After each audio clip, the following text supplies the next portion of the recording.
ప్రియమైన సహోదర సహోదరి, ఒక చిన్న మాట మీతో మాటలాడ ఇష్టపడుచున్నాను. చాలామంది మనుషులను గుడ్డిగా నమ్ముతూ నష్టపోతూ చివరికి వారి నోటి నుంచి వచ్చేటువంటి మాట ఏంటయ్యా అంటే, నేను గుడ్డిగా నమ్మి మోసపోయాను, మోసగింపబడ్డాను, ఇంత మోసం చేస్తాడని కలలో కూడా ఊహించలేదు అంటూ ఉంటారు. అందుకే బైబిల్లో ఇలాంటి ఒకటి జరుగుతుంది మానవ జీవితంలో అని దేవుడు హెచ్చరికతో కూడిన మాట మాట్లాడతారు. చూద్దామా? యాకోబు గారు రాసినటువంటి పత్రిక 2వ అధ్యాయం 16వ వచనంలో, మీలో ఎవడైనను శరీరమునకు కావలసినవి ఇయ్యక సమాధానంగా వెళ్ళండి, చలి కాచుకొనండి, తృప్తి పొందండి అని చెప్పిన ఎడల ఏం ప్రయోజనం అంటారు ఆయన.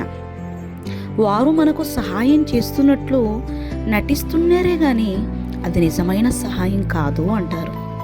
చివరిగా సామెతల గ్రంథం 26వ అధ్యాయం 23-24లో ఒక మాట రాయబడి ఉంటుంది. చెడు హృదయమును కలిగి ప్రేమగా మాట్లాడు పెదవులను కలిగిన వారిని చూచి దేవుడు, వీరు ఎలాంటి వారితో సమానమో తెలుసా? మంటి పెంకు మీద వెండి పూత పూసిన వారితో సమానము అంటారు ఆయన. ఇంకా ఆయన మాట్లాడుతూ, పగవాడు పెదవులతో మాయలు చేసి అంతరంగములో కపటము దాచుకొనును, వాడు దయగా మాట్లాడినప్పుడు దాని మాట నమ్మకము. ఎవరిని అతిగా నమ్మకు, చివరికి నువ్వు మోసపోతావు, నీకు దుఃఖమే మిగులుతుంది.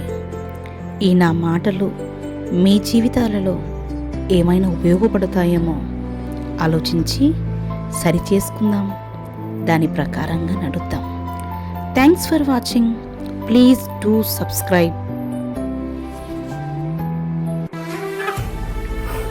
ఒక్కసారి ఈ వీడియో గమనించండి, మీకేం అర్థమైందో నాకు కామెంట్ ద్వారా